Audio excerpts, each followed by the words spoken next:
In this last episode of the season, we're turning the camera on ourselves, and you can meet the team here at Tempest. Kate Twa, Ronan Reinhardt, and myself, Jennifer Vincent. We'll talk about why holding space to practice creating and connecting is vital, and the potential pitfalls and joys of the growing motion picture industry in the Okanagan. Hello! Hello! Welcome to Wine with the Artistic Director. Wait a minute. Aren't I the... You're the artistic director. And You're Kate Twa. You pulled a funny on me. You switched. You see what she did? You're a fast very, one. very sly. All right. Ronan Reinhardt, hello. Hello, Welcome. Jen Vincent. Kate Twa, thank you so much for having me in your chair today. It suits you. May I pour you some wine? Yes, please. Yes. Excellent idea. All right. So we have this lovely giant head. Giant head. We have this lovely giant We head. have a giant head, Yes, wow. and we have it in a bottle. Yeah. So Giant Head's an estate winery in Summerland, nearby, and of course this Sauvignon Blanc that we're having tonight. It's a beautiful area. It is.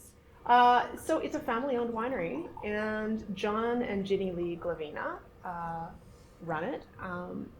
And interestingly enough, they run it in the shadow of the mountain Giant's Head, Yes. but that is not why it is called Giant Head. Why So is do it tell. called Their Giant- surname is Croatian, and it means giant head. No. So isn't that a wild? And they That live on is- Giant's Head Mountain. I've always been Awesome. confused, and I was doubting myself as to whether, I understood the name of the mountain correctly. But it is indeed possessive Giant's Head, and And that's correctly this non-possessive. is Glavina Estate Winery. And Jess Glavina, their daughter, has studied here at Tempest, too. Yes, indeed. So there's all Well, sorts of And John was giant, just here for a mask workshop, so it all comes full circle. A lot of giant head love. Giant Head love. Cheers. Indeed. Cheers. Cheers. Cheers. Thank you. Thank you. Thank you. Oh. Oh, that smells amazing. Oh, yeah. Light. Really nice. It's refreshing. That's really good. It's a really... good That's a summer s- afternoon by the Yeah. lake kind of. Yeah. Oh, it's coming up to summer, and we happen to have a few lakes around. Whoa! That's perfect. amazing. Amazing. It's almost like it's a perfect place to live. It Kind of kinda is. Isn't it? So, that's something I really wanted to ask you both. You shot your second feature film in the region here, Yep. and it was not really on your radar originally, was it? How did you end up shooting the orchard here in the Okanagan? Wow. How did we end up? Well, we knew we wanted to shoot our second film, and I said to Ronan, just give me a tagline. Just give me something to work from. And Oh, that's right. That's right? right. Or I was yes. taking a script writing class or something like that. And he said, well, how about someone who inherits a property that they didn't expect? That's right, because I had a legal file some years ago on around similar lines. There was a young fellow from, I think, Idaho or someplace who inherited some property in the Vancouver area. Wow. And he wanted nothing to do with it. And it was actually a beautiful property. And he couldn't unload it fast enough. So I've inherited property Looks that way, yes. in Canada.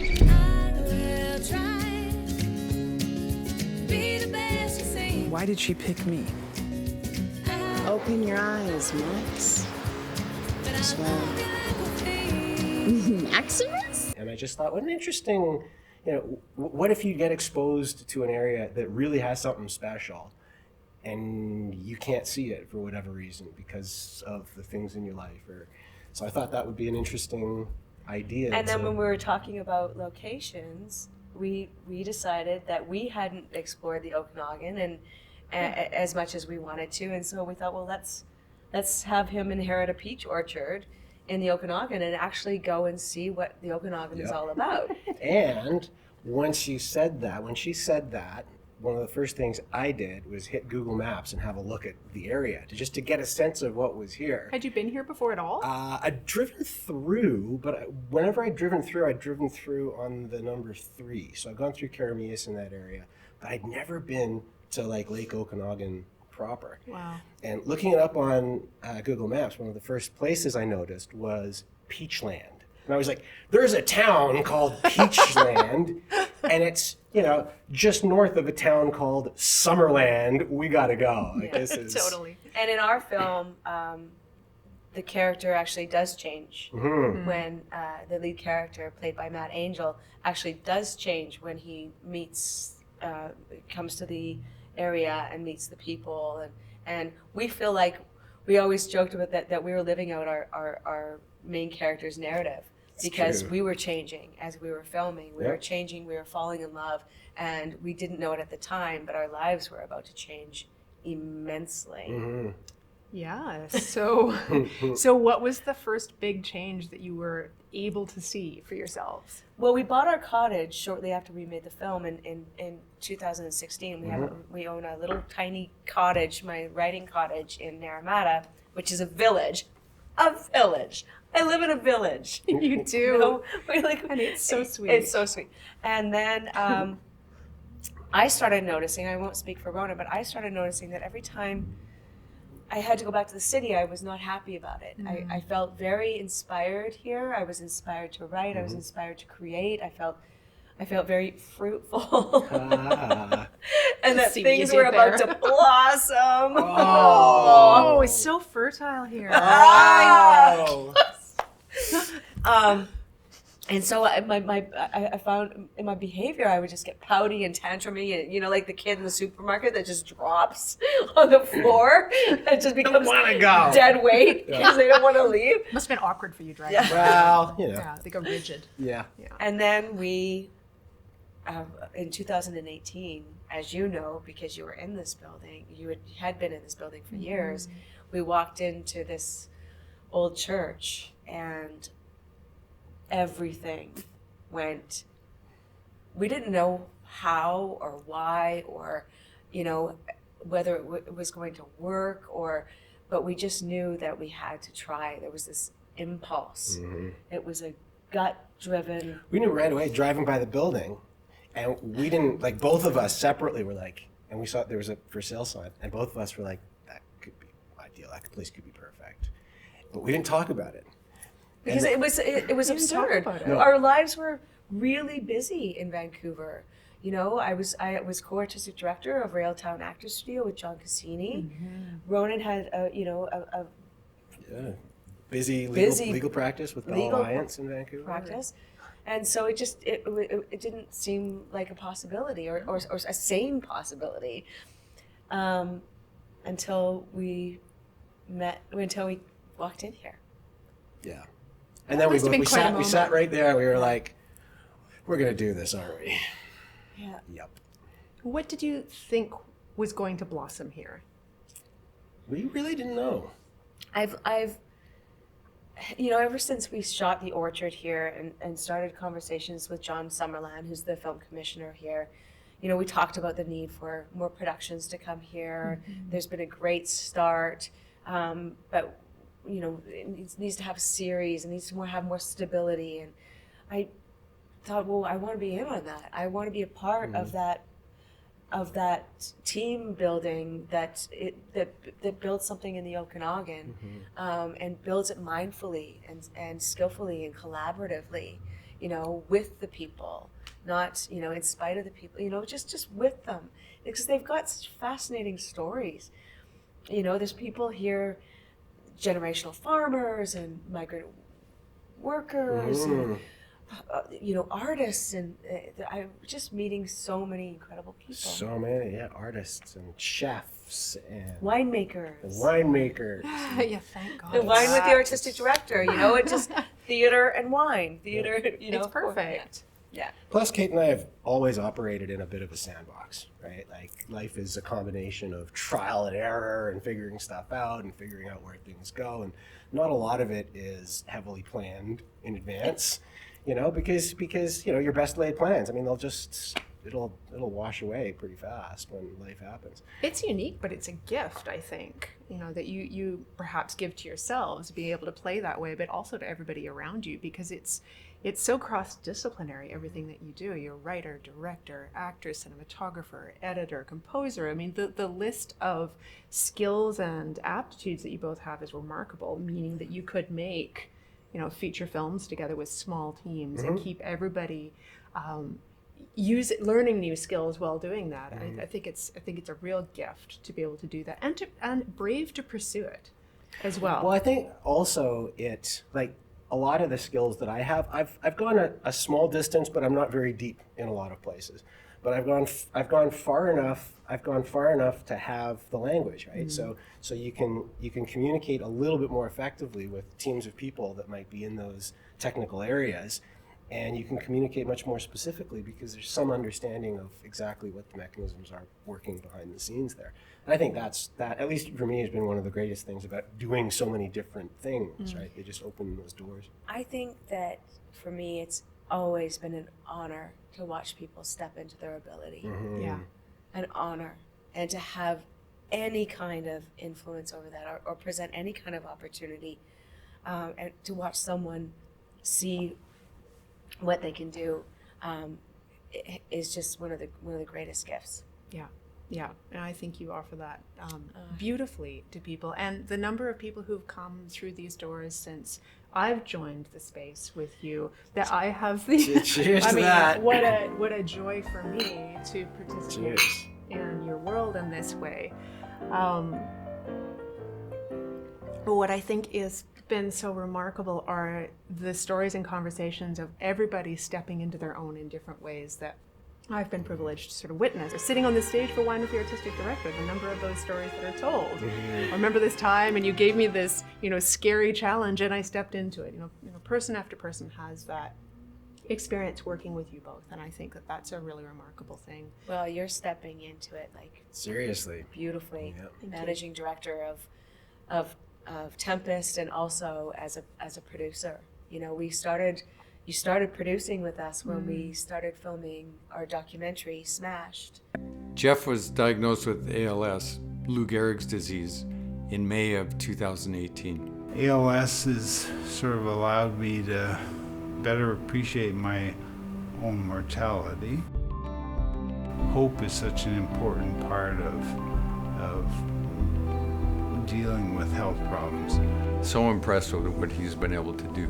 And they're not easy circumstances, and on top of that, he's done just really tremendous work, and it's having a huge impact on a lot of people. That was an incredible experience. It was a wild experience. I mean, that was really offered out of the blue to us at a time, COVID had... Actually, the inspiration conversation came up while you were away in Arizona, and there was somebody who was looking for some videographers to be able to, capture this story of this doctor who'd been working so hard to break stigma around alcohol use disorder, and unfortunately also had a diagnosis of ALS, and he was professionally and acutely aware of what that timeline would look for him to be able to communicate, and they were simply looking for somebody with some video cameras, and I said, well, I know Kate and Ronan, but they're filmmakers, and also they're away. But it all sort of played out. It really came together. Yeah, didn't it? you had plans for the year, and then COVID came along. The whole year was programmed here at Tempest, and COVID came along and closed all that up. And then we started working on the documentary together, which was a fascinating experience and a way for us to get to know each other. Both in your new role as managing director, but as a producer for this documentary, and you shone Out of the park. Yeah, Thank you. Yeah. I mean, what a project to work on. It was such a good project. it was. And And important. Yeah. To get that word out there and to give people some tools to Exactly. fight that horrible illness, right? Jeff goes into hair and makeup. We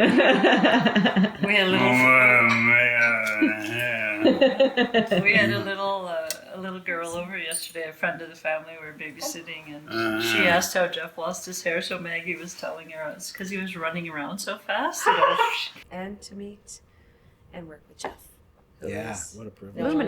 Luminous. and no longer with us. So. And that energy, despite a catastrophic diagnosis like that, I mean, to see him right to the end, still going and still smiling and still joyful and still, getting the message out there. And, it's very I inspiring. feel like I learned a lot from Jeff. Yeah. He really showed me how you can take your dedication and passion and just, as you said, hammer it right through to the end. Just ride that, and that is your joy, and what you're leaving behind is your legacy. And he did such a good job with that. Yeah, so he that really was. did. But it was a great entry into working together. And Yeah. so many projects have eventuated since. And Yes. there's more to come. Yep. The trees do speak of local place, and none more so than the ponderosa pine, a tree native to southern British Columbia and native to northern Mexico, a definer of landscapes from the Cascade Sierra spine eastward all the way to the 100th meridian. I mean, it's exciting to be entering the industry at a point where it's really growing here in the region. And you've seen an industry take hold and grow in a region before in Vancouver with the film industry there. So what's it like to see it happening here? Take two. Yeah, here in Vancouver, I experienced the industry as an actor.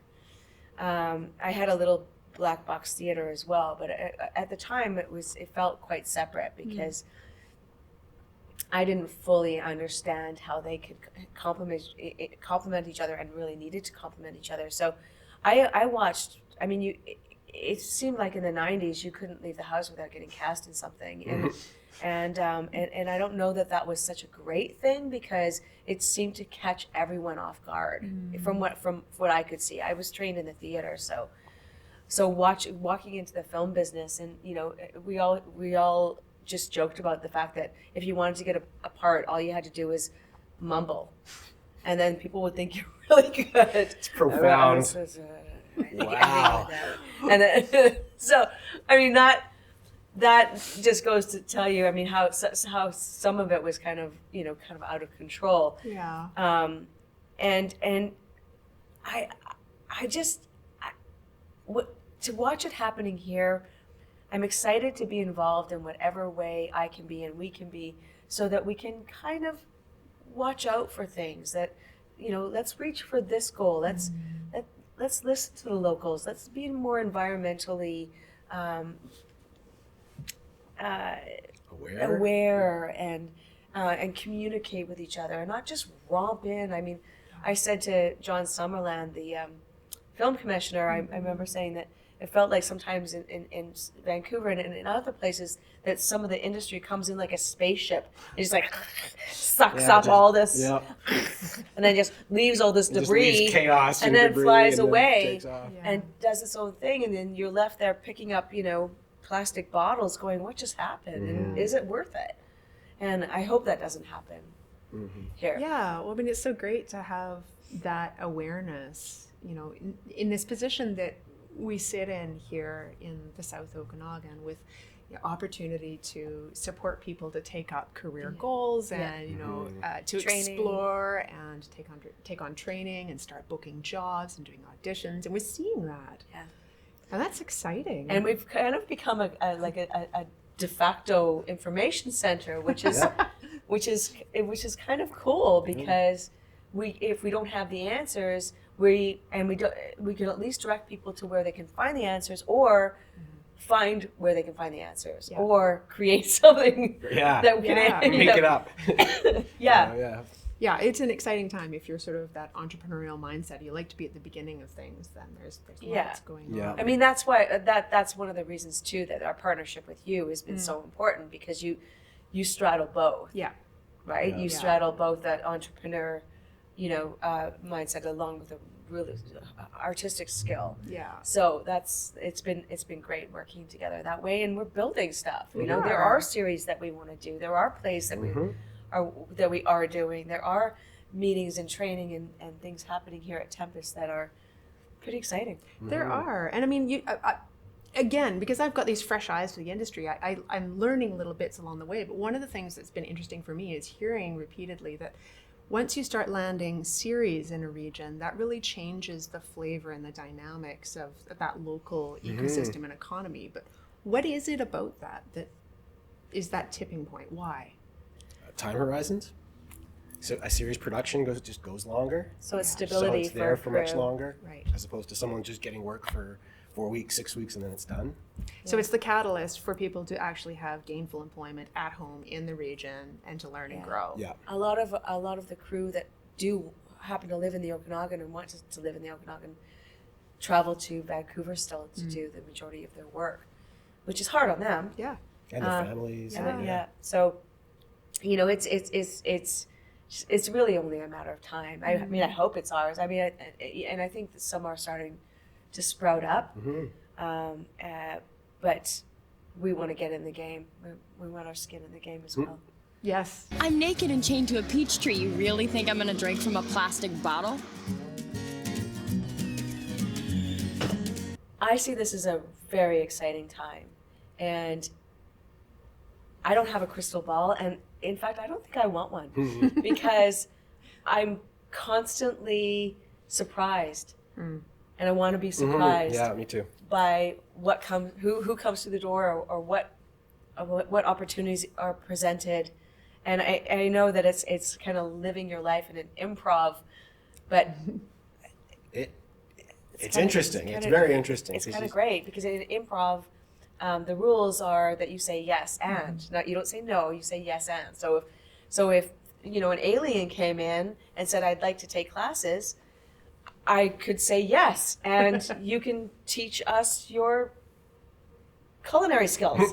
Or, you know. Advanced alien culinary skills. Well, great. Sure, don't knock it. I'm not knocking it at all. I'm not going to try a little piece of like The wiggly bit. moon cheese or Oh, whatever. I can't wait. Lunar cheese. Lunar cheese. Lunar cheese. And on that, Yeah, to that. Absolutely. thank you, Jen. Thank you guys. Thank you, Jen. Thank so you, much Kate. more.